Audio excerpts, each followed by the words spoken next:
Good evening. ठीक, अब ठीक है। अब सभी तक मेरी आवाज आ जाएगी। ठीक है, गुड इवनिंग सभी को, गुड इवनिंग। सबको आवाज आ रही मेरी? अब आवाज आ रही है? ठीक, अब सबको आवाज आएगी मेरी। ठीक है, चलिएगा क्लास स्टार्ट करते हैं। ध्यान देना बच्चों, अभी कल आपने फॉर्म देखा होगा कनिष्ठ सहायक का, तो कनिष्ठ सहायक का फॉर्म कल आया हुआ है। और कनिष्ठ सहायक के फॉर्म ने क्या करा, सिलेबस में कई सारे चेंजेस कर दिए। तो मैं आपको थोड़ा सा बता दूं, जिस भी एग्जाम के आप फॉर्म भर चुके हो अभी तक, जिस भी एग्जाम के आप फॉर्म भर चुके हो, उस एग्जाम में ध्यान दीजिएगा, उस एग्जाम में पुराना ही सिलेबस आएगा। उस एग्जाम में पुराना ही सिलेबस आएगा। जो भी फॉर्म आप भर चुके हो उसमें पुराना सिलेबस आएगा, और नया सिलेबस, अब जो नए फॉर्म आएंगे उसमें नया सिलेबस आएगा। तो पुलिस हो, पटवारी लेखपाल हो, और फॉरेस्ट गार्ड वाला हो, ये जो भी फॉर्म होंगे उनमें पुराना ही सिलेबस तैयार करके जाइएगा। नया सिलेबस उसमें से नहीं पूछा जाएगा। ठीक, तो रिकॉर्डिंग भी लग चुकी है। चलिए ध्यान देना बच्चों, मैं एक बार आपके सामने सिलेबस ला देता हूँ। प्लीज थोड़ी देर के लिए एक बार सिलेबस देख लेते हैं, तो सिलेबस से क्या होगा ना, क्लियर हो जाएगा। देखिएगा, ये तो कल का सिलेबस है। चलिएगा ध्यान दीजिएगा, ये आपके सिलेबस में है। ये पुराना सिलेबस जो आपके एग्जाम में आएगा, इस सिलेबस को ध्यान से देखिएगा। हिंदी 20 नंबर की, उत्तराखंड 40 नंबर का, और उसके अलावा अन्य सब्जेक्ट जो है वो 40 नंबर के हैं। क्योंकि अभी की क्लास में हम हिंदी पढ़ रहे हैं, तो हिंदी का सिलेबस एक बार आप देख लीजिए। ये आपके हिंदी का सिलेबस है। ठीक, तो अभी तो आपको यही पढ़ना है। जब तक आपका नया फॉर्म जो कनिष्ठ सहायक वाला एग्जाम ना दे दे, तब तक आपका यही चलेगा। हम स्टार्ट करेंगे, कहां से स्टार्ट करेंगे? तो हम स्टार्ट करेंगे यहां से, शब्द संरचना से। ठीक है, तो शब्द संरचना से आज की क्लास स्टार्ट करेंगे। आपको लिखना नहीं है, आपको समझना है। समझने में आप लोग जोड़ देंगे। ध्यान दीजिएगा बच्चों, ये कंप्लीट सिलेबस है आपका, ये कंप्लीट सिलेबस है। ठीक है, इसके लिए आपको एनसीईआरटी ले लेनी चाहिए। 10th 11th 12th की एनसीईआरटी ले लेनी चाहिए। आप लोग बोलेंगे तो मैं आपको भेज दूंगा। तो प्लीज इस सिलेबस को एक बार देख लीजिए। ये आपके एग्जाम का सिलेबस है, इसको ध्यान में रखिएगा। और मैं क्लास के बाद ये पूरा सिलेबस आपको फिर से भेज दूंगा। अगर आप इसको लेकर तैयारी नहीं कर रहे हो तो बहुत दिक्कत की बात है। आपके एग्जाम में ये तैयार होना ही होना चाहिए। ठीक, चलेगा। अब देखिए, जो नया सिलेबस आया, एक बार थोड़ा सा उस पर बात कर लेता हूँ ना, फिर मैं क्लास स्टार्ट करता हूँ। ठीक है बच्चों, एक बार नए सिलेबस पर, ठीक है, नए सिलेबस पे बात कर लेता हूँ।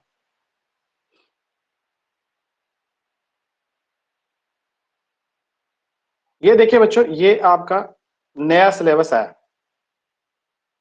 नया सिलेबस ध्यान से देखिएगा, ये आपके एग्जाम का नया सिलेबस है, जिसमें आपको नए सिलेबस में क्या जुड़ा है? विज्ञान जुड़ गया। देखिए ध्यान से देखिए, सामान्य विज्ञान जुड़ गया। एक नया टॉपिक जो आपको पढ़ना पड़ेगा वह है विज्ञान, साइंस पढ़ना पड़ेगा। कंप्यूटर आप पढ़ते ही रहते हैं, तो कंप्यूटर की कोई दिक्कत नहीं है। उसके बाद भारत का इतिहास एवं राष्ट्रीय आंदोलन, ध्यान से देखिएगा, तो वर्ल्ड हिस्ट्री हटा दी। उसके बाद राज व्यवस्था, राज व्यवस्था में खासकर अंडरलाइन जो करना चाहिए वह है संविधान एवं पंचायती राज पर। तो जो भी एग्जाम देने जाए वो प्लीज एक बार पंचायती राज व्यवस्था को जरूर पढ़ के जाए। उसके बाद भारत का भूगोल दिया है, लेकिन वर्ल्ड ज्योग्राफी हटा दी। तो Indian, only for Indian geography आपको पढ़नी है। जननांकी मतलब जनसंख्या वाला जो भी होता है उसको पढ़ना है। समसामयिकी का मतलब करंट अफेयर। उत्तराखंड का इतिहास, देखिए बच्चों, उत्तराखंड के इतिहास से 6 नंबर, संस्कृति से आपके 6 नंबर, भूगोल से आपके 8 नंबर, और प्राकृतिक संसाधन से 7 नंबर। कुल मिला के 25 नंबर का आपका उत्तराखंड पूछा जाएगा। और ये रहा आपके हिंदी का सिलेबस, देखें ये रहा आपका हिंदी का सिलेबस। तो मैं जो भी पढ़ाऊंगा वो इसमें भी होगा। ठीक है, वो इसमें भी होगा। तो देखिए, हिंदी को 20 नंबर से बढ़ाकर 25 नंबर की कर दी गई है, तो ये आपके लिए इंपॉर्टेंट है। ठीक, चलिएगा, आइए टॉपिक पे आते हैं। तो नया सिलेबस जो आ गया, वो सिलेबस बहुत जबरदस्त है, बहुत प्यारा सिलेबस है। पहले से क्या कहते हैं, उसमें क्लासिफिकेशन किया गया है कि कहाँ से कितने कितने नंबर पूछे जाएंगे, क्या चीज मजबूत करनी, क्या चीज मजबूत नहीं करनी। जैसे रीजनिंग एक इंपॉर्टेंट पार्ट है, उसमें से क्वेश्चन पूछे जाने हैं। साइंस और कंप्यूटर से फिक्स है, 15 नंबर का क्वेश्चन आएगा। उत्तराखंड के जो 40 नंबर के क्वेश्चन आते थे, ये 25 नंबर का क्वेश्चन आएगा। तो बहुत पुराना पैटर्न जो 2011-12 में चला था, वो 11-12 का पैटर्न फिर से रिपीट कर दिया इन्होंने। पहले यही सिलेबस था, 11-12 का ही, 2011-12 से लेकर 2016 तक यही सिलेबस था। उसके बाद जब यूके ट्रिपल एससी आया तो उसने सिलेबस में चेंजेस कर दिए, ठीक है। तो उत्तराखंड उसे 40 नंबर की कर दी। पहले उत्तराखंड 25 नंबर की आती थी और हिंदी भी 25 नंबर की आती थी। टोटल 50 नंबर के ही क्वेश्चन आते थे। अब 60 नंबर की थी, जैसे 40 नंबर की उत्तराखंड, 20 नंबर की हिंदी, 60 नंबर का था दोनों का स्कोर। अब 25-25 का 50 नंबर का कर दिया। तो बहुत ज्यादा अंतर हम इस पे नहीं देखेंगे। हिंदी में थोड़ा सा 2 मिनट आपसे बात करूंगा। जो विद्यार्थी पुलिस को फोकस कर रहे हैं, उनको मेरा खासकर एक संदेश है। आप इस एग्जाम पर जितना जोर लगा सकते हैं जोर लगा दीजिए। इसलिए मैंने ये निःशुल्क क्लास भी चलाई। जितना जोर आप लगा सकते हैं प्लीज लगा लीजिए, क्योंकि पुलिस में एक एज लिमिट होती है, उस एज लिमिट का फायदा उठाइए, ठीक। तो इसके बाद जो आपका कनिष्ठ सहायक है उसमें बहुत ज्यादा एज है। बहुत अच्छे विद्यार्थी जिनकी उम्र ज्यादा होती है वो एग्जाम से बाहर हो गए हैं पुलिस में, ठीक है। फॉरेस्ट गार्ड में आपके पास बहुत अच्छा मौका है, आप एग्जाम निकाल सकते हैं। SC ST OBC EWS वालों के पास और भी मौका अच्छा है, क्योंकि आपकी एज लिमिट ज्यादा है और आपके सामने जनरल कैटेगरी के बच्चे कम उम्र के। तो मैं एक ट्रेंड करके बता रहा हूँ, ठीक है। मेरा ऐसा नहीं है कि मैं SC ST OBC के बारे में सोच के बता रहा हूँ, क्योंकि एग्जाम ऐसा है कि जिसमें SC ST OBC को फायदा मिलेगा। कैसा फायदा मिलेगा देख लीजिए। जो जनरल कैटेगरी के हैं उनकी एज लिमिट सीमित है, लेकिन जो SC ST है उसमें तो बहुत उम्र का बैठेगा ना भाई, उसमें तो बहुत उम्र का बैठेगा ना। ये है, ये तो बहुत उम्र का बैठेगा ना, ये तो कम उम्र का, ये तो 30 के आसपास का बैठेगा। बोलो यस या नो। 30 का तो होगा ही होगा लगभग। तो 30 साल का तो ये बैठना ही बैठना है। यहाँ पे कम उम्र का बैठेगा तो फायदा तो इसको होना ही होना है ना। तो 30 साल का व्यक्ति और अभी अभी जो एग्जाम की तैयारी करने आया है वो 30 साल के लड़के से कैसे फाइट करेगा। 4-4 5-5 महीने की तैयारी में वो 30 साल का लड़का जो पहले से 4-5 साल की तैयारी करके बैठा है उससे वो कैसे फाइट करेगा। तो उसके लिए तो बहुत मुश्किल है जिसकी एज लिमिट कम है, लेकिन फाइट यहाँ पे भी होगी। और मेरा मानना है आपकी कट ऑफ बहुत अच्छी जाने वाली है। तो जो याले कैटेगरी के बच्चे हैं SC ST OBC वाले, थोड़ा सा प्रिपेयर रहिएगा। जनरल कैटेगरी वालों आपको बहुत मेहनत करनी है। आपकी फाइट इन्हीं से है, आपकी फाइट जनरल से है ही नहीं। आपकी फाइट इसी से, क्योंकि एज लिमिट कम है आपकी और ये 30 साल वाला व्यक्ति बैठा हुआ है, ठीक है। तो इसका थोड़ा सा ध्यान रखेंगे पुलिस में। तो जितना जोर है लगा लीजिए। तो आज का जो टॉपिक रहेगा उस टॉपिक को मैं इस तरीके से पढ़ाने की कोशिश करूंगा कि आपके सारे बेसिक क्लियर हो जाए। तो हिंदी का शुभारंभ करते हैं, और हिंदी के शुभारंभ में जो टॉपिक सबसे पहले स्टार्ट करने की मेरी आदत है वो टॉपिक संज्ञा है। हो सकता है कईयों ने संज्ञा कई जगह से पढ़ी हो, मेरा मानना है आपने कहीं से भी पढ़ी, एक बार मुझसे भी पढ़ के देख लीजिएगा तो आपको संज्ञा थोड़ा सा अलग टाइप का आपको दिखाई देगा, ठीक। तो स्टार्ट करते हैं संज्ञा से। ध्यान दीजिएगा, विकारी में हम 4 चीजों को पढ़ते हैं, विकारी कहलाते हैं। विकारी में हम 4 चीजों को पढ़ते हैं। एक को हम संज्ञा कहते हैं, एक को हम सर्वनाम कहते हैं, एक को हम क्रिया कहते हैं, एक को हम विशेषण कहते हैं। ये 4 के 4 विकारी में पढ़े जाते हैं। कई बार प्रश्न पूछ लेता है निम्नलिखित में से कौन सा विकारी है या निम्नलिखित में से कौन सा विकारी नहीं है। अधिकतर चांसेस इस बात के होते हैं कि वो ये पूछ ले कि निम्नलिखित में से कौन सा विकारी नहीं है। तो संज्ञा, सर्वनाम, क्रिया, विशेषण ये विकारी कहलाते हैं। विकारी क्या होता है मैं संज्ञा को जैसी खत्म करूंगा तो उसके बाद आपको समझाऊंगा कि विकारी किसे कहते हैं और क्यों कहते हैं। ये हम यहाँ पे पढ़ेंगे, ठीक है। तो संज्ञा, सर्वनाम, क्रिया, विशेषण ये विकारी है। इसको एक तरफ लिखते हुए चलिएगा। ध्यान दीजिएगा, मैं क्लास की तरह लिखाता नहीं हूँ, मेरा जोर अधिकतर समझाने में रहता है। तो मैं सारा का सारा जो ध्यान लगाऊंगा वो समझाने में लगाऊंगा, ठीक है। ध्यान दीजिएगा, अगर आपसे कभी भी कोई प्रश्न पूछे कि संज्ञा क्या है, समझने पे जोर दीजिएगा। संज्ञा क्या है लिखेंगे, पॉइंट में लिखेंगे, ठीक है। संज्ञा क्या है उस पर जोर देना है। एक मिनट, ठीक है। तो संज्ञा जब भी पूछे क्या है, तो संज्ञा का सार्थक जो शब्द बना है वो है नाम से। क्या है? नाम। अगर कोई भी नाम है तो वो संज्ञा है, कोई भी नाम।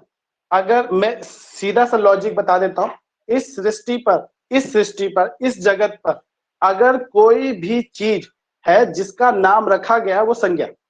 मेरी ध्यान रखना, कोई भी चीज अगर उसका नाम रखा गया तो संज्ञा है। जैसे बोर्ड आप कहेंगे संज्ञा है, जैसे जैकेट ये संज्ञा है क्योंकि इसका नाम है ना जैकेट। इसे आप कमीज नहीं कह सकते हो, इसे आप पैंट नहीं कह सकते हो, इसे आप टोपी नहीं कह सकते हो। तो इसका अपना नाम रखा गया है कि नहीं गया है? रखा गया है। तो इसका अपना स्पेशली नाम है, तो इसे भी हम संज्ञा कहेंगे। ये माइक है, ये मार्कर है और ये मार्कर का कैप है।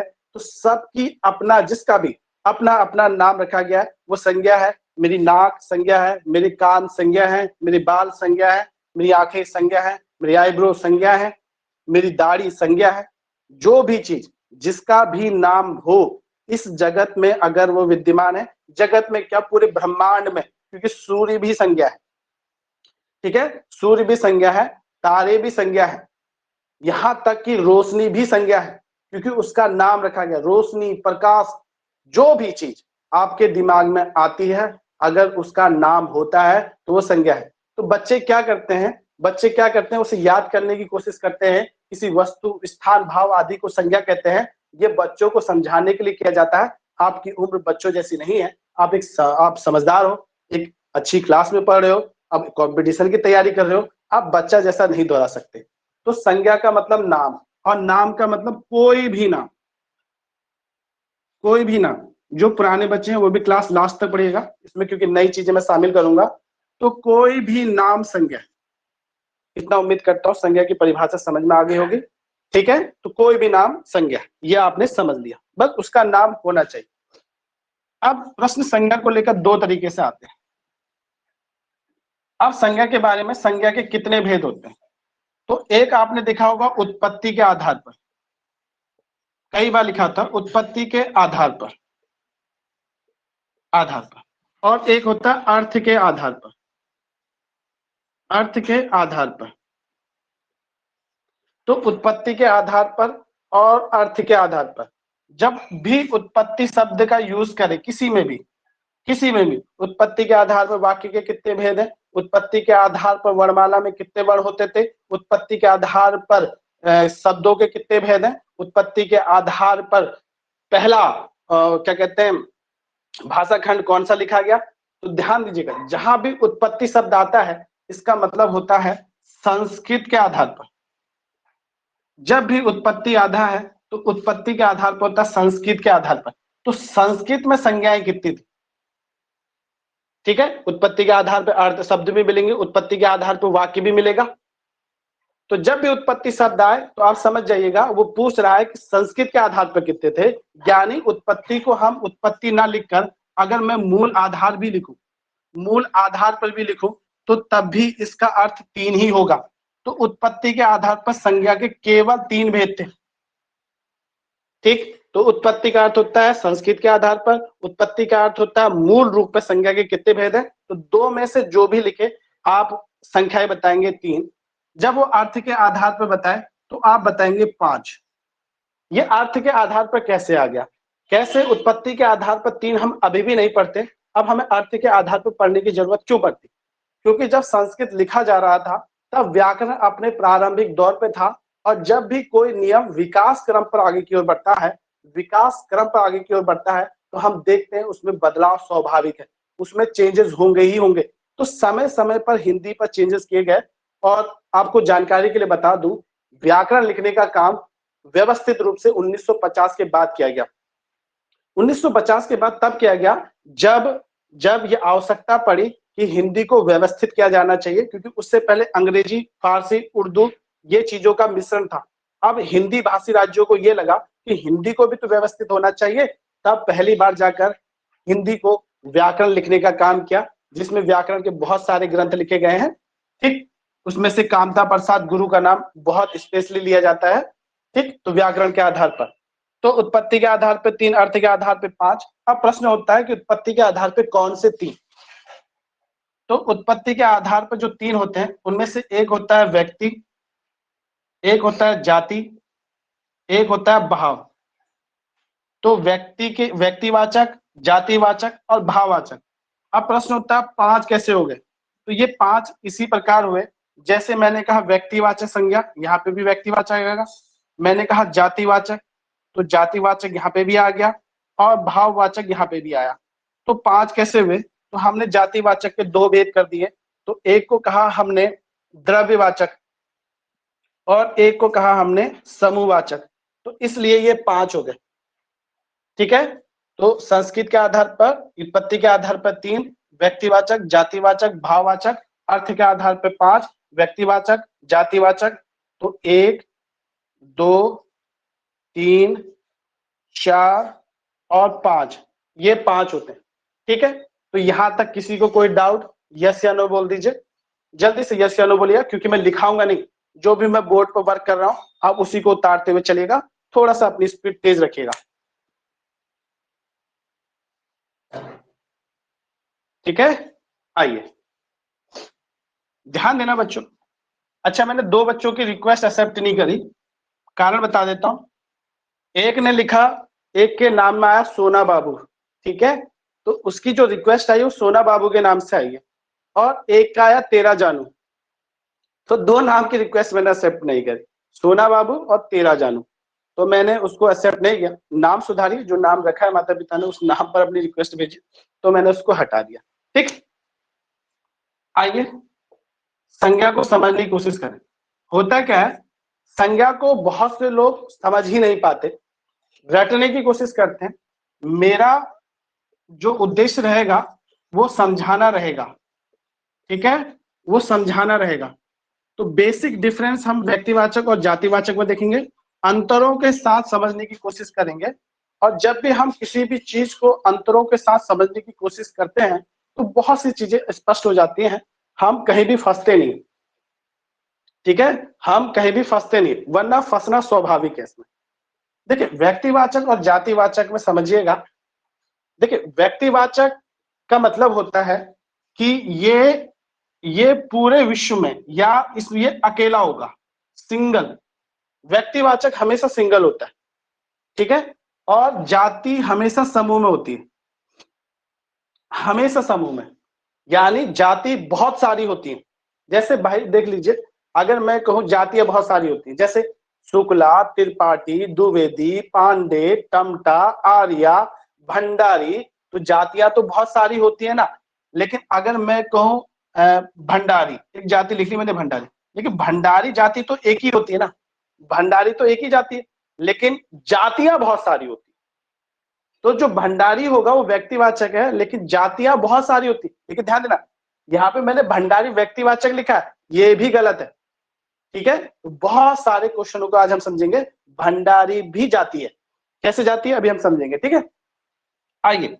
तो व्यक्तिवाचक के लिए दिमाग में एक चीज रखिएगा कि व्यक्तिवाचक पूरे विश्व में एक ही होगा, जबकि ये अनेक होंगे। ये क्या होंगे? अनेक। ये क्या होगा? एक। ये क्या होगा? अनेक। और ध्यान देना, व्यक्तिवाचक का क्या होगा? दूसरा नहीं हो सकता, उस जैसा दूसरा नहीं हो सकता। 2 शब्दों को ध्यान में रखिएगा, उस जैसा दूसरा नहीं होगा, उस जैसा दूसरा नहीं। यहां मैंने कहा एक होगा और उस जैसा दूसरा नहीं होगा। यहां पे अनेक होंगे और उस जैसे कई होंगे। ये की लाइन बना लीजिए, और जिसने भी दिमाग में ये की लाइन बैठा ली, मैं गारंटी देता हूं कि वो गलत कर ही नहीं सकता। अभी हम प्रूव करके देख लेते हैं। तो व्यक्तिवाचक एक, पूरे विश्व में एक, पूरे विश्व में एक कहा मैंने। जब मैं पूरे विश्व में एक कह रहा हूं, पूरे ब्रह्मांड में एक कह रहा हूं, तो आप समझ जाइएगा वो एक ही होगा, दूसरा हो ही नहीं सकता। और जब मैं कह रहा हूं ये अनेक होंगे, समूह में नहीं लिखते यहाँ पे, अनेक होंगे, तो इसको अभी हम समझेंगे। अनेक और उस जैसे भी अनेक हो सकते। ठीक, तो ये 2 शब्दों को हम ध्यान में रखते हैं। आइए समझने की कोशिश करते हैं व्यक्तिवाचक और जातिवाचक। शुरुआत में मैं समझाऊंगा, फिर आपको जवाब देना पड़ेगा। तो व्यक्तिवाचक के लिए वी और जातिवाचक के लिए जे शब्द का यूज हम करते हैं। ठीक है, व्यक्तिवाचक के लिए मैंने क्या कहा? ये अकेला होगा, अकेला। ठीक है, और ये क्या होंगे, कई होंगे, और उस जैसा, इसमें क्या होगा, उस जैसा कोई नहीं होगा,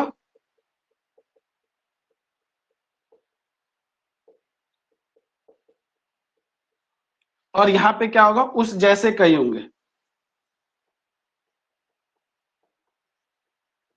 उस जैसे कई होंगे। अब ध्यान से समझिएगा, मैं एक शब्द लिखता हूं, मैं एक शब्द लिखता हूं, आप बताइएगा पूरे विश्व में उत्तराखंड एक ही है कि नहीं है, बोलो यस या नो। पूरे विश्व में उत्तराखंड एक ही है कि नहीं है?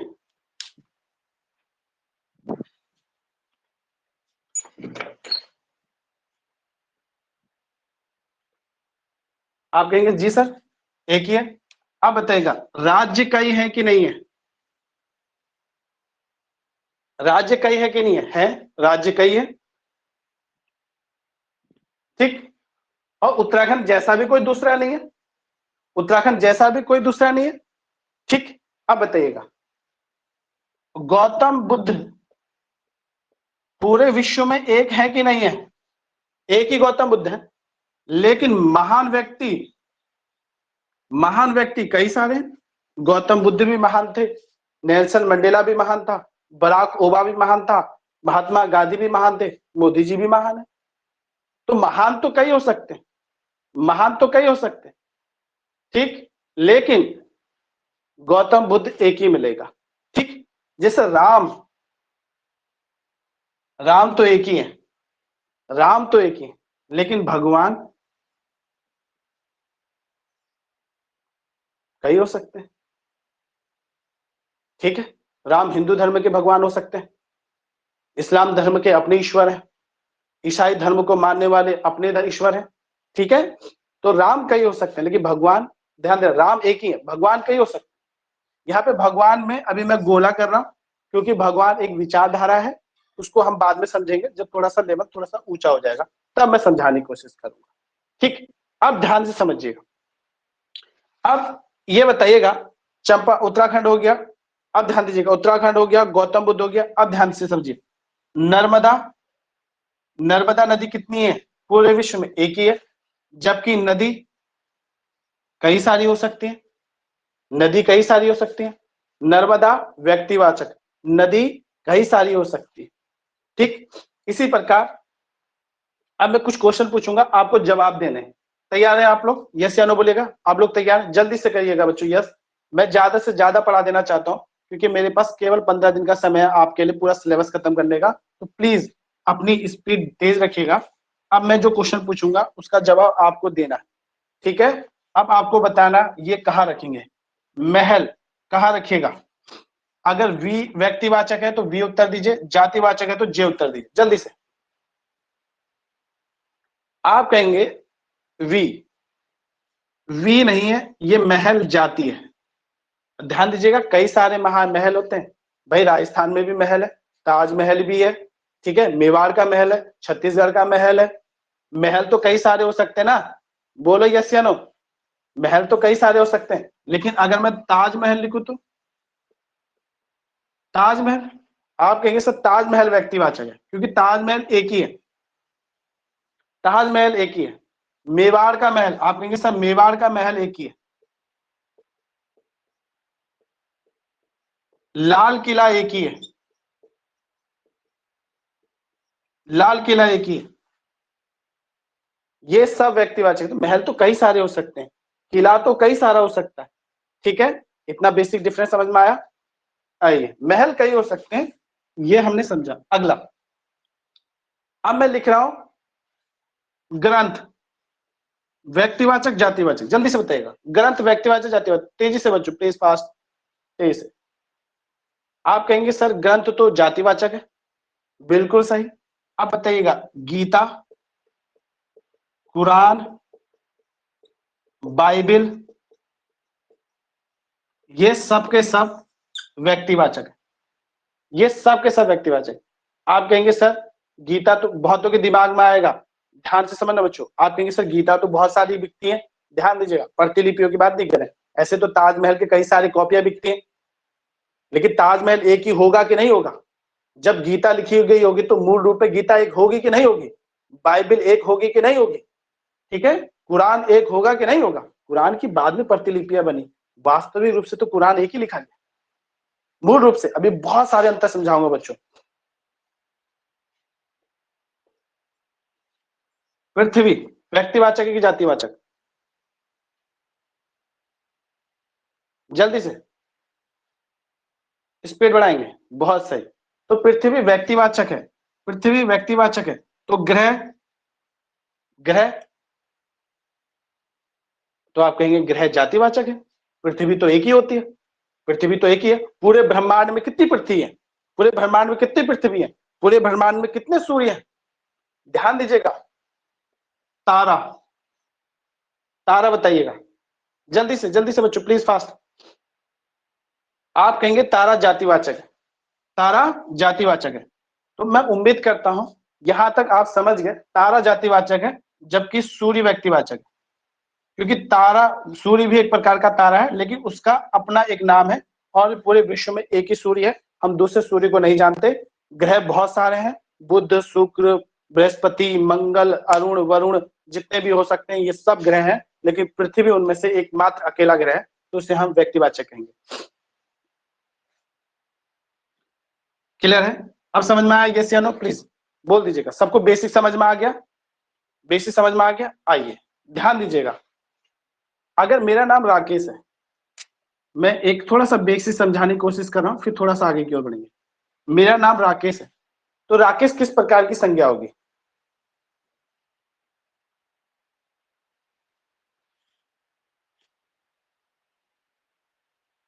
देखिए, बहुतों ने जाति शब्द दिया और कुछ पढ़े हुए भी जाति शब्द दे रहे हैं।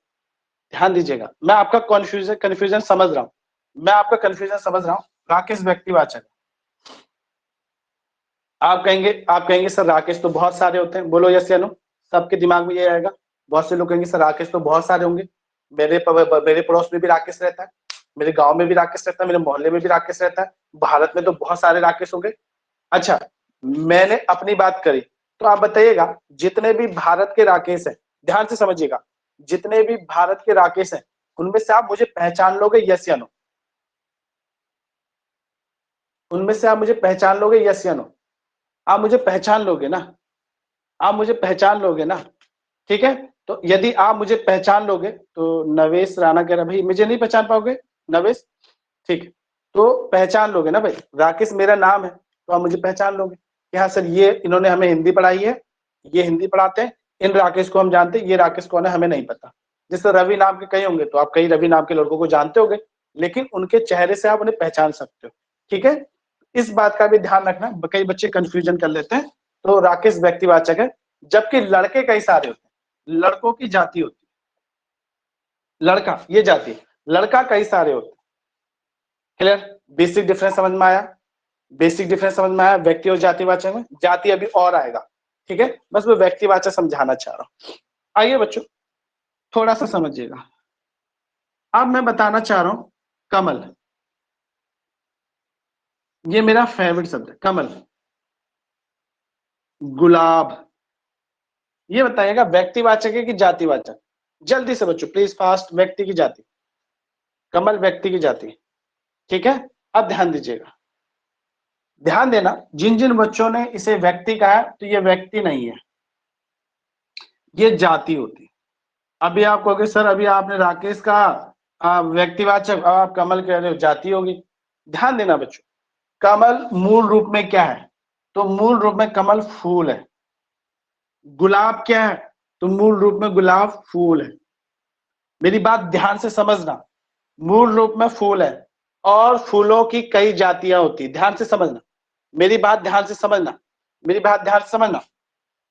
फूल होते हैं, फूल क्या है? तो आप कहेंगे सर फूल जाति होती है, फूल भी क्या है? जाति है। ध्यान से समझना, याद समझ में आएगा। फूल क्या होती है? जाति, क्योंकि कई सारे होते हैं। क्या होता है जाति में? मैंने क्या कहा? कई सारे होंगे, ठीक, कई सारे होंगे और उस जैसे कई होंगे। तो क्या कमल का फूल अकेला होगा कि कमल के फूल जैसे कई होंगे? यहाँ पे लगाइए दिमाग में, यहाँ पे लगाइए, कमल का फूल अकेला होगा कि कमल के फूल जैसे कई होंगे? तो आप कहेंगे सर कई फूल होते हैं, हमने देखा है खेतों में कई सारे कमल के फूल उग जाते हैं, तालाबों में हमने देखा कई सारे कमल के फूल उग जाते हैं और उस जैसे ही होते हैं, उस जैसे ही होते हैं, तो ये जाति में चला गया। गुलाब क्या अकेला होता है क्या?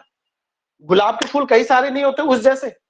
उस जैसे कई सारे, तो गुलाब अकेला थोड़ी है, तो गुलाब जैसे कई सारे होते हैं, यही तो लिखा है मैंने, कई, और उस जैसे कई, कई नहीं, उस जैसे भी कई हो सकते। राकेश में अकेला हूं, मेरे जैसा दूसरा नहीं हो सकता। मेरी शकल दूसरे से राकेश से नहीं मिल सकती, ट्विंस होंगे वो बहुत अपवाद है, उसको हम नहीं लेंगे, लेकिन मेरा जैसा नहीं हो सकता। मैं अकेला राकेश हूं, आप अकेले होंगे, आपकी शकल का दूसरा व्यक्ति नहीं मिलेगा, शकल कुछ मिलती होगी, लेकिन आप डिफरेंस फिर भी कर लेंगे, क्योंकि उस जैसा दूसरा नहीं। लेकिन यहाँ तो उस जैसे हो रहे ना भाई, फूल, कमल फूल है और कमल कई होंगे और उस जैसे ही कई होंगे। ठीक, आइए, ये आपने समझा, तो मैं बेसिक सा अंतर आपको समझा रहा हूं, तो ध्यान से समझिएगा। कोई भी फूल हो, कोई भी फूल, कोई भी पेड़ हो, कोई भी वृक्ष हो, कोई भी फल हो, वो सब जाति में जाते हैं। जैसे समझिएगा, मैंने कहा फल, तो आप कहेंगे सर फल की जाति होती, आप कहेंगे कैसे फल की जाति होती है भाई? कहना फल कई सारे होते हैं, बोलेंगे ठीक है, कई सारे होते हैं, आपने कहा कई सारे होते हैं। फिर मैंने कहा आम, आपने कहा सर आम भी कई सारे होते हैं, आम की तो कई प्रजातियां होती है ना, आम में भी कई सारे आम होते हैं, जैसे लंगड़ा आम, दशहरी आम, चौसा आम, बंबई आम। तो आप कहेंगे सर हाँ ये भी भाई सर, ये भी जाती है, ये भी जाती है, लंगड़ा, चौसा, दशहरी, बंबई, ये भी जाती है, क्योंकि लंगड़ा आम अकेला थोड़ी है पूरे विश्व में, उस जैसे भी तो कई होंगे, उस जैसे भी तो कई होंगे। दशहरी आम क्या केवल एक ही है पूरे विश्व में? दशहरी का पूरा ठेला लगाता है, टोकरी में बेचता है दशहरी आम, वो सारे दशहरी होते हैं, वो सारे दशहरी होते हैं। और जो कई सारे होते हैं वो जाति होते हैं। आपने कहा सर कई सारे होते हैं, जाति होगी। चौसा आम क्या अकेला होता है? उस जैसे कई सारे होते हैं। बंबई क्या अकेला होता है? बंबई कई होते हैं, कई सारे होते हैं। दिमाग में कुछ आया? बोलेंगे जल्दी से, फिर मैं थोड़ा सा जाति और उसमें चला जाऊं प्लीज। ठीक, आइए।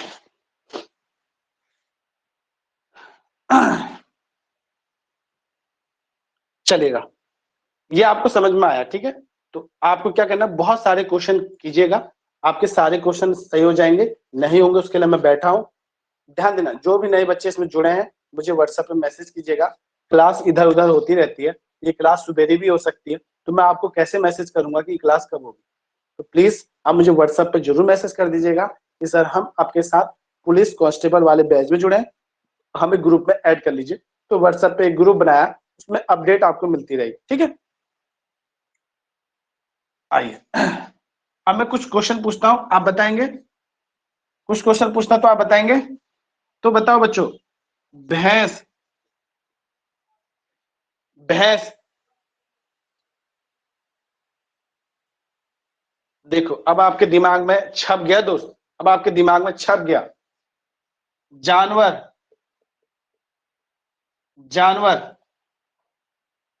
Very good, very good. मुर्रा भैंस, मुर्रा भैंस,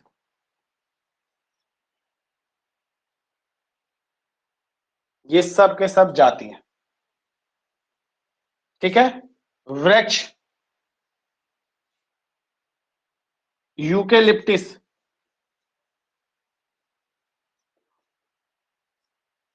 बरगद, नीम, ये सब क्या होंगे? ये सब जाति होंगे। ठीक है, क्योंकि वृक्ष अकेला थोड़ी है, वृक्ष तो कई सारे होते हैं ना भाई, वृक्ष तो कई सारे होते हैं। आइए बच्चों, थोड़ा सा डिफरेंस कर लेते हैं। हेडिंग डालिएगा, व्यक्तिवाचक, सॉरी जातिवाचक प्लस, जातिवाचक के साथ हम द्रव्यवाचक की तुलना कर लेते हैं। इसमें भी बच्चे गड़बड़ कर लेते हैं, मैं कोशिश करूंगा कि आपको इसमें भी अंतर समझा पाऊं। क्या बेसिक अंतर हो सकता है कि नहीं हो सकता, आप कितना समझ पाते कि नहीं समझ पाते। अच्छा बच्चों, जो नए बच्चे जुड़े हैं उनको बता दूं, मेरा नाम राकेश है। ठीक है, राकेश नाम है, और जो बच्चे नहीं जानते तो वो मेरे को मेरा नाम से पुकार सकते हैं। ठीक है, तो राकेश नाम है मेरा। ठीक है, आइए देखिए, जातिवाचक और द्रव्यवाचक क्या अंतर हो सकता है। देखिए, जातिवाचक को ध्यान में रखना, दो शब्द। मैंने व्यक्तिवाचक और जातिवाचक में जब तुलना करी थी तो मैंने कहा था व्यक्तिवाचक अकेला होना चाहिए, उस जैसा दूसरा नहीं होना चाहिए। वृक्ष तो कई सारे होते हैं, आम के वृक्ष, आम भी कई सारे होते हैं, यूकेलिप्टस भी कई सारे होते हैं, गेहूं भी कई सारा होता है, धान भी कई सारा होता है, गन्ना भी कई सारा होता है। क्लियर? गन्ना भी कई सारा होता है। लेकिन लेकिन ठीक है, लेकिन जब मैंने कहा जातिवाचक और द्रव्यवाचक में तुलना करेंगे तो इसमें ध्यान देना, जातिवाचक को गिना जा सकता है, इसे गिना जा सकता है। ठीक है, पहला पॉइंट आप कहेंगे इसे गिना जा सकता है। इसकी प्रजातियां होती हैं, क्या होती है? इसकी प्रजातियां और उपजातियां मिलेंगी आपको। तो ये हमेशा प्रजातियां या उपजातियों में मिलेगा, प्रजातियों और उपजातियों में। जैसे आम गिन सकते हो कि नहीं गिन सकते हो? गिन सकते हैं, हम आम गिन सकते हैं। ध्यान देना बच्चों, अभी समझाता हूं। आम हो गया, उसके बाद दशहरी हो गया, ये ना, ये सब क्या जाति है। गेहूं जाति है, गेहूं जाति है, ठीक है। फूल जाति है, ठीक। कमल जाति, यही तो बताया था मैंने, कमल जाति है, ठीक है। आइए समझिएगा, अब ध्यान दीजिएगा। देखिए इन दोनों में से एक होगा, ठीक है, इन दोनों में से, ऐसा नहीं कि जरूरी नहीं कि दोनों, दोनों में से कोई एक मैच कर जाएगा। द्रव्यवाचक में क्या होता है, इनका परिमाण होगा, परिमाण, ठीक है। और इनको आप गिन नहीं सकते हो, ये कभी भी आपको गिना हुआ नहीं मिलेगा, इनका परिमाण होगा। और परिमाण क्या होता है? मात्रा होती है, मात्रा में मिलेंगे। जैसे केजी, जैसे कुंटल। अब बहुत से लोग आम में आएंगे, ठीक है, आम में आएंगे, सर 2 किलो आम मिलते तो है, 2 किलो आम नहीं मिलते क्या? 1 किलो सेब नहीं मिलता है क्या? 1 कुंटल गेहूं नहीं मिलता है क्या? इसमें आओगे, मैं फिर समझाऊं, कंफ्यूजन सारा दूर करूंगा मैं, ठीक है। तो परेशान मत होइएगा, ये मात्रात्मक में होते हैं, केजी और कुंटल में मिलेंगे। अब ध्यान दीजिएगा, लोहा जो है वो गिना नहीं जा सकता। आप लोहे को गिन सकते हो क्या? जल्दी से बताइए, लोहे को गिन सकते हो क्या? 4 लोहा दे दो, 5 लोहा दे दो, 2 लोहा दे दो, 3 लोहा दे दो, गिन सकते हो क्या? नहीं गिने जाते, लोहे हमेशा केजी में आते हैं। ध्यान दीजिएगा, जिस आम जिस आम की मैं बात कर रहा हूं ये वृक्ष है। आम जब भी पूछा जाता है ये फल में नहीं पूछा जाता। ध्यान दीजिएगा, 4 किलो आम दे दो, अगर ये आएगा तो व्यक्तिवाचक, क्या कहते हैं, जातिवाचक और द्रव्यवाचक बदल जाएगा, द्रव्यवाचक और जातिवाचक बदल जाएगा। मैं आम वृक्ष की बात कर रहा हूं, मैं दशहरी आम के वृक्ष की बात कर रहा हूं, मैं गेहूं के पौधे की बात कर रहा हूं, मैं फूल के वृक्ष की बात कर रहा हूं, मैं कमल के फूल की बात कर रहा हूं। इसको मैं किलो और तोल के नहीं लाया हूं यहाँ पे, ठीक है, क्योंकि ये प्रजातियां हैं, ये उपजातियां हैं। तो प्रजाति होती कि नहीं? आम, आम बताओ फलों की जाति है कि नहीं है? गेहूं फलों की जाति है कि नहीं? ये किसकी जाति है? लोहा किसकी जाति है? अगर दिक्कत हो तो इधर आ जाओ, लोहा किसकी जाति है? किसी की जाति नहीं। सोना बताओ ना किसकी जाति है? सोना, स्लिप वाला सोना नहीं। घी किसकी जाती है? घी किसके, बताओ। घी आप ले सकते हो क्या? 1 घी दे दो, 2 घी दे दो, 3 घी, गिन ही नहीं सकते हो आप। मिट्टी को गिन के दिखाओ, मिट्टी को गिन के दिखाओ, अरे तेल को गिन के दिखाओ, दूध को गिन के दिखाओ, ऊन को गिन के दिखाओ। इन्हें आप गिनते नहीं है, ये गिनती में नहीं आते, ये मात्रा में आते हैं। 1 किलो गेहूं, 4 कुंटल लोहा, 1 ट्रक मिट्टी, ट्रक परिमाण हो गया। सोना कैरेट में, 1 तोला, 10 तोला, 50 तोला, तेल लीटर में, घी किलो में, दूध लीटर में। इन्हें आप गिन नहीं सकते। तो आपको दिमाग में यह रखना है, इन्हें गिना जा सकता है और इनकी प्रजातियां, प्रजाति होगी। देखो लोहे की कोई प्रजाति नहीं होती, आप अंतर करिएगा, लोहे की कोई प्रजाति नहीं होती, मिट्टी की कोई प्रजाति नहीं होती, सोना की कोई प्रजाति नहीं है, तेल की कोई प्रजाति नहीं है, ऊन की कोई प्रजाति नहीं है, घी की कोई प्रजाति नहीं है, दूध की कोई प्रजाति नहीं है, दूध की कोई प्रजाति नहीं। ठीक, बोले समझ में आया? यस या नो? समझ में आया? यस या नो? ठीक, अब ध्यान दीजिएगा, एक बेसिक सा डिफरेंस हमने इसमें समझ लिया। अब द्रव्यवाचक जो होता है ये 3 रूपों में होता है। तो ये ठोस के रूप में भी हो सकता है, तरल के रूप में भी हो सकता है, और ये गैस के रूप में भी हो सकता है। जैसे ऑक्सीजन O2, आप इसे गिन नहीं सकते, ठीक है, ऑक्सीजन गिन नहीं सकते, तो गैस के रूप में, धुआं गैस के रूप में, कार्बन डाइऑक्साइड गैस के रूप में।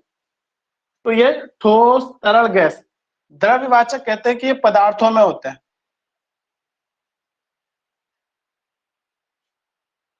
मैं उम्मीद करता हूं इतना आपको समझ में आ गया होगा, ठीक है, इतना आपको समझ में आ गया होगा। तो द्रव्यवाचक और जातिवाचक में आप अंदर समझ गए।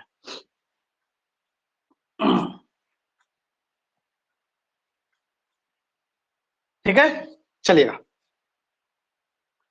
इतना आप समझ गए, ठीक। तो उम्मीद करता हूं यहाँ पे आपको समझ में आया होगा। सबको समझ में आया? प्लीज यस या नो बोल दीजिए। अब मैं पूछूं, आप जवाब देंगे, आप जवाब देंगे, ठीक है।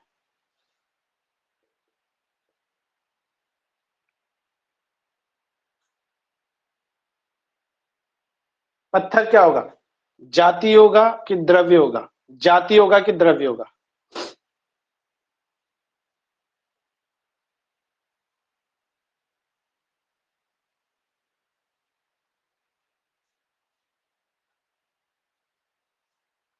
पत्थर जाति होगा,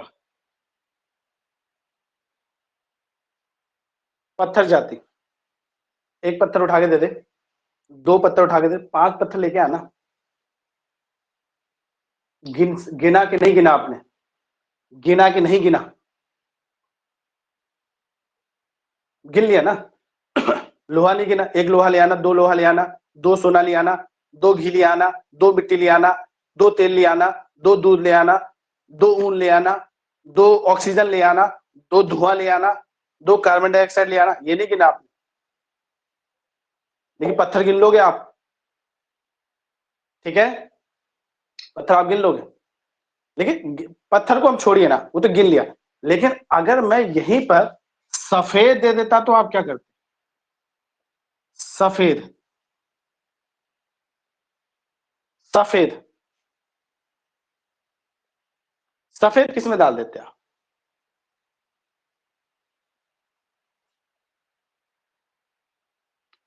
सफेद जो होता है ना बच्चों, ये गुण होता है, गुण। ये सफेद संज्ञा होती ही नहीं। सफेद एक क्वालिटी है। सफेद कमीज, मेरी कमीज की क्वालिटी है कि वो सफेद है, समझ रहे हो? तो सफेद संज्ञा होती ही नहीं है, दिमाग में रख लो, सफेद कोई भी संज्ञा नहीं होती। क्लियर है? आइए, सफेद कोई भी संज्ञा नहीं होती। बहुत से बच्चों ने एक ने कह दिया कि सर लाल, पीला, हरा, नीला, इसका भी तो अपना अलग अलग नाम है, ये गुण में आते हैं, ठीक है, इसको मत डालिएगा। लेकिन हाँ, अगर वो फिर भी पूछ ले, अगर वो फिर भी पूछ ले तो सफेद को जाति में डालना। मेरा मानना नहीं पूछना चाहिए, लेकिन अगर फिर भी सफेद, लाल, पीला, हरा, नीला पूछे तो उसकी जाति डालना, क्योंकि सफेद के कई शेड्स होते हैं, ठीक है, सफेद कई शेड्स होते हैं, इसलिए सफेद को जाति में डालना। क्लियर? आइए, अब मैं आता हूं द्रव समूहवाचक में, ठीक है, समूह में आइए। समूहवाचक में तो कुछ लेना ही नहीं। समूहवाचक का मतलब जो समूह में ही हो, सिंगल ना होते हो, समूह में। जैसे मैंने कहा मैं कक्षा पढ़ा रहा हूं, तो कक्षा हमेशा समूह में होगी ना भाई, विद्यार्थियों का समूह। कक्षा क्या है? विद्यार्थियों का समूह। तो कई लोगों से मिलकर बनेगा ना समूह, तो समूहवाचक में हो जाएंगे। जैसे मंडल, अब भाई अकेला मंडल थोड़ी होता है, कुमाऊं मंडल कुछ जिलों से मिलकर बनेगा, गढ़वाल मंडल कुछ जिलों से मिलकर बनेगा, ठीक है। इसके अलावा जुलूस, जुलूस भीड़ होती है, समूह है। पुलिस समूह है, परिवार समूह है, सेना समूह है, दल समूह है, ये सब समूह में तो होते हैं। पुस्तकालय, पुस्तकालय समूह हो गया। लाइब्रेरी जिसे हम कहते हैं, पुस्तकों का समूह हो गया। संसद, पार्लियामेंट, सांसदों का समूह, संसद हो गया। ताश, कई पत्तों का समूह हो गया। ऑर्केस्ट्रा, ऑर्केस्ट्रा में क्या होते हैं? कई लोग मिलकर ऑर्केस्ट्रा बनाते हैं, तो ऑर्केस्ट्रा में केवल एक ही थोड़ी होता है, तबला वाला होगा, गिटार वाला होगा, हारमोनियम वाला होगा, गाना वाला होगा, उन सबसे मिलकर ऑर्केस्ट्रा बनेगा। किसी एक से मिलकर ऑर्केस्ट्रा थोड़ी बनता है। ऑर्केस्ट्रा हो गया। और क्या हो सकता है समूह में? और क्या हो सकता है समूह में? डिनर सेट हो सकता है। डिनर सेट हो सकता है, कई चीजों से मिलकर बनता है डिनर सेट। कप सेट हो सकता है, कप सेट 6 कपों का समूह तो होगा। ठीक, इसको आप दिमाग में रख सकते हैं, तो यहां से आपका काम हो जाएगा। ठीक है, ये सब के सब समूह में होते हैं, इसका ध्यान रखिएगा। आइए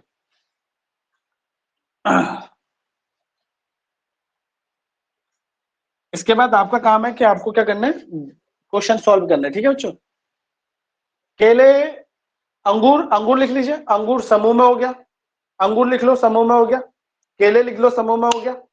अंगूर तो समूह में मिलता है ना, झुंड में होता है, केला भी झुंड में होता है। लिखो अंगूर, केले, ये भी लिख लो समूह में। क्लियर है? ठीक, तो अंगूर भी झुंड है, केला भी झुंड में मिलता है। ठीक है, चलिएगा। केला है जाति, लेकिन जाति में भी कैसा समूह, क्योंकि जाति के 2 पार्ट है। मैंने क्या बताया, जाति अगर विकल्प में समूह दिया ही ना हो, समूह दिया ही ना हो, तब क्या करेंगे, तब जाति मार देना। जाति तो है, केला जाति तो है, लेकिन जाति में भी क्या है, समूहवाचक। अंगूर फलों की जाति तो है, लेकिन उसमें भी क्या है, समूह। ठीक है, आइए आइए भाववाचक संज्ञा। भाववाचक,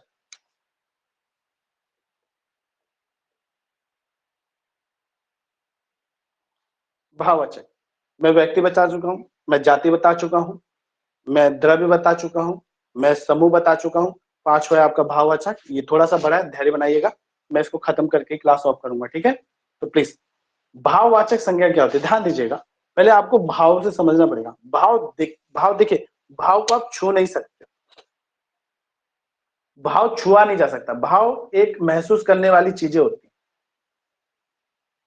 ठीक है, तो आप भाव देख नहीं सकते, छू नहीं सकते, सॉरी, भाव को आप छू नहीं सकते। क्लियर? आइए, जैसे समझिएगा, भाव में हमने लिखा, पहले हम देख लेते हैं जाति से भाववाचक संज्ञा डाल दीजिएगा बच्चों। जाति से भाववाचक, क्योंकि भाववाचक संज्ञा ना कई से बनती है, केवल भाववाचक कोई अलग नहीं होता। ये जाति से बनेगा, विशेषण से बनेगा, सर्वनाम से बनेगा, क्रिया से बनेगा। ठीक है, तो ये सबसे बनता है। जैसे देखिए, आप कहेंगे सर लड़का जाति है, लेकिन लड़कपन, लड़कपन, लड़कपन ये नहीं दिखता, इसे आप छू नहीं सकते, इसे महसूस किया जाता है। किसी को देखकर आप बोल रहे हो कि इस पर लड़कपन है। ठीक है, तो लड़का जाति, लड़कपन भाव, लड़का जाति, लड़कपन भाव। जैसे मित्र कई सारे होंगे, मित्र कई सारे होंगे, लेकिन आपकी मित्रता, मित्र में छुपा हुआ, मित्र घनिष्ठ मित्रता है हमारी, मित्र के अंदर छिपी है मित्रता। मित्रता एक भाव है। ठीक है, तो मित्रता, जैसे स्त्री को स्त्री कौन बनाता है, कोई भी स्त्री है, उसको स्त्री बनाने के लिए जो चीज काम करती है वह स्त्रीत्व, उसका स्त्रीत्व उसे स्त्री बनाता है। तो स्त्रीत्व, स्त्री जाती है, स्त्रीत्व भाव है। क्लियर? समझ में आ रहा है? यस या नो बोल दीजिएगा प्लीज बच्चों, यस नो। ठीक है, समझ में आ रहा है ना? ठीक है, आइए थोड़ा सा और समझ लीजिए, और समझ लीजिए। जैसे चिकित्सक कई सारे होते हैं, आप कई सारे चिकित्सक कई सारे होते हैं। हाँ, चिकित्सक, चिकित्सक तो एक जाति है, डॉक्टरों की जाति होती है चिकित्सक, लेकिन चिकित्सा एक भाव है, चिकित्सा। तो संज्ञा से भाव कैसे बनता है समझिएगा। जैसे चोर कई सारे होते हैं, ये भी चोर, ये भी चोर। आप इसे नहीं कह सकते 4 लड़कपन जा रहे हैं, आप कह सकते हो 4 लड़के जा रहे हैं, 4 मित्र हैं मेरे। ठीक है, 4 चिकित्सक बैठते हैं, 2 चोर आए थे, लेकिन आप 4 लड़कपन नहीं कह सकते, आप 4 मित्रता नहीं कह सकते, आप 4 चिकित्सा नहीं कह सकते, आप 4 चोरी नहीं कह सकते आप। ठीक है, तो चोरी एक भाव है। ठीक है, पुरुषत्व, पुरुषत्व, तो चोर से चोरी, चोरी। ठीक है, तो ध्यान से समझिएगा, इतना आपको समझ में आ गया होगा कि जाति से कैसे भाववाचक संज्ञा बनती है। आइए अब हम देखते हैं किससे बन सकती है। तो लिखिएगा विशेषण से भाव। विशेषण से, विशेषण का मतलब होता है विशेषता। मेरे को विशेषण समझाना पड़ेगा, जैसे विशेषण समझिएगा। विशेषण क्या होता है? जो संज्ञा की विशेषता बताता है, यानी मैं संज्ञा के आगे रखूंगा ना तो उसकी विशेषता बता देगा, उसकी विशेषता बता देगा। जैसे समझिएगा, जैसे मैंने कहा बूढ़ा आदमी, तो इस आदमी की विशेषता ये है कि ये बूढ़ा है।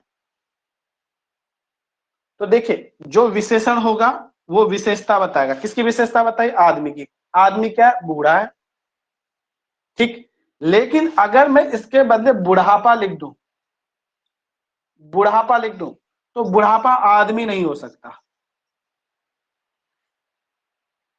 बुरा आदमी हो सकता है। तो जब विशेषण संज्ञा से पहले आकर अर्थ दे देता है तो उसे विशेषण कहते हैं। कुछ भी संज्ञा से पहले आकर अर्थ दे देते, कुछ भी, काला आदमी विशेषण दे दिया, लंबा आदमी विशेषण दे दिया, मोटा आदमी विशेषण दे दिया, ठीक है। चोर आदमी विशेषण दे दिया, ठीक है। तो ध्यान दीजिएगा, संज्ञा से पहले लगाकर अगर उसने अर्थ दे दिया तो उसे हम विशेषण कहते हैं, उसे भाव नहीं कहते। विशेषण से भाव बना बुढ़ापा, तो बुढ़ापा आदमी, ये अर्थ नहीं दे पाया, अर्थ नहीं दे पाया तो बुढ़ापा होगा भाव। अब इसी को करके देखते चलते हैं, ठीक है, सबको करके चलते देते हैं। जैसे तो बुढ़ा, जवान आदमी, जवान आदमी, अब जवान आदमी का भाव क्या होगा? जवानी, जवानी। ये देखो जवान आदमी मैच कर रहा है, जवानी आदमी मैच नहीं कर रही, ठीक है। इसी प्रकार देखते जाना, देखते जाना, ठीक है। जैसे गरीब आदमी, ये हो जा, लेकिन गरीबी ये भाव है, ठीक है। जवानी भाव है, गरीबी भाव है, सबके साथ इसके साथ लिंक करके देख लेना, मिल जाएगा, ठीक है। और जो जो इसके साथ लिंक करके मिल जाए वो विशेषण होगा, उसे भाव में शामिल मत करना, उससे बनाने की कोशिश करना कैसे भाव बनता है। जैसे एग्जाम्पल के लिए देख लीजिए, मीठा आदमी, ये चल रहा है कि नहीं चल रहा आजकल? अरे सॉरी, मीठा चल रहा है ना आजकल, बाजार में चलन में मीठा लड़का है, चल रहा है ना, मीठा लड़का है, ये तो बहुत मीठा लड़का है। लेकिन मिठास, ये भाव हो गया, मीठा आदमी बना लीजिए। चतुर लड़का, चतुर लड़का, लेकिन चतुराई, ये नीचे वाले जितने लिख रहा हूँ ये सब भाव है। जवानी, गरीबी, देखिए चतुर लड़का, चतुर आदमी मैच कर गया, जितने मैच कर जाएंगे वो विशेषण है, जो मैच नहीं करेंगे वो भाव है, ठीक है। सफेद आदमी लिख दूं क्या? लिख लेते हैं सफेद आदमी, वैसे सफेद कमीज लिख सकते हैं, सफेद आदमी, लेकिन सफेदी, सफेदी ये भाव है, सफेद में सफेदी ये भाव है, ठीक है। अब आपको बताना भाव है कि नहीं है, ठीक है, भाव है कि नहीं। भाव होगा तो बी, विशेषण होगा तो बी, भाव होगा तो बी, विशेषण होगा तो बी, ठीक है। तो लिखिएगा कंजूस, कंजूस बताइए, कंजूस क्या होगा जल्दी से? आप कहेंगे कंजूस लड़का, कंजूस आदमी, कंजूसी, कंजूसी ये भाव है, ये भाव है, ठीक है, ये भाव है, क्लियर। जैसे अब बताइएगा भूख क्या होगी? भूख, भूख क्या होगी? विशेषण होगा कि भाव होगा? जल्दी से बताइए, भूख विशेषण होगा कि भाव होगा? क्योंकि आपने तुरंत मिला लिया भूख आदमी, भूख आदमी तो नहीं होता। अब बताओ, ये भूख, भूख था भाव, भूख था भाव, कंजूसी है भाव, लेकिन भूखा क्या होगा? तो भूखा आदमी हो सकता है कि नहीं हो सकता? हो सकता। तो भूखा क्या होगा? विशेषण होगा, भूखा क्या होगा? विशेषण होगा। अब एक और, जो तुम सब लोग हो, तुम सब लोगों में ये गुण पाया जाता है, ठीक है, आलसी, सबके सब होते हो ना आलसी, क्या? जल्दी से बताओ, जल्दी से बताओ बच्चों। आप कहेंगे विशेषण है, लेकिन आलसीपन ये भाव है, ठीक है। आलस्य भी लिख सकते हो आप, आलस्य लड़का है, आलस्य भी लिख सकते हो, आलसीपन को आप आलस्य भी लिख सकते हो। आलस्य आदमी नहीं होता ना, आलसी आदमी होता, ठीक है। इतना समझ में आ गया सबको? चलिए, सर्वनाम से भाव बनाते हैं। तो सर्वनाम, ध्यान दीजिएगा, इस सर्वनाम के बहुत ज्यादा एग्जाम्पल नहीं है। तो जैसे अपना, अपना सर्वनाम होता है, अपना सर्वनाम है, लेकिन अपनापन ये भाव हो गया। अपना सर्वनाम हो गया, लेकिन अपनापन भाव हो गया। निज, निज मतलब होता है स्वयं, इसलिए स्वयंवाचक संज्ञा पढ़ते हैं हम, स्वयंवाचक सर्वनाम निज, लेकिन निजत्व, निजत्व ये भाव हो गया। ठीक है, तो 2-3 एग्जाम्पल अगर आप दिमाग में रखोगे तो आपके हो जाएंगे। एक लास्ट पॉइंट है, उसके बाद आपकी क्लास छोड़ दूंगा। कल हम 2 से 3 पॉइंट और पढ़ेंगे, फिर हम सीधे सीधे दूसरे टॉपिक में आ जाएंगे। ठीक है, आइए लास्ट है क्रिया से भाव। क्या क्रिया से भी भाव बन सकता है? क्या बात कर रहे हो सर, क्रिया से भाव बन सकता है क्या? जी बन सकता है, क्रिया से भी भाव बन सकता है। जैसे चलना, चलना क्रिया है, लेकिन चाल भाव है। चाल, चाल की एक अदा होती है, इसकी चाल ऐसी है। ठीक है, ये चलता है ऐसा। जैसे सजना, सजना एक क्रिया है, लेकिन सजावट, सजावट ये भाव है। सजना तो क्रिया है, लेकिन सजावट एक विशेष प्रकार का रूप धारण करना, सजावट। ठीक है, जैसे झुकना क्रिया है, झुकना क्रिया है, लेकिन झुकाव, झुकाव एक भाव है, झुकाव एक भाव है। जैसे थकना एक क्रिया है, लेकिन थकान, मैं बहुत थकान महसूस कर रहा हूँ, थक गया हूं शब्द गलत है, बहुत थकान महसूस कर रहा हूँ, थकान एक भाव है। तो देखेंगे क्रिया से भी भाव बनता है, क्रिया से भी भाव बनता है, और ये बहुत आसान है। ठीक है, आइए बताइएगा, क्या आप सभी लोगों को जितना भी मैंने पढ़ाया समझ में आया?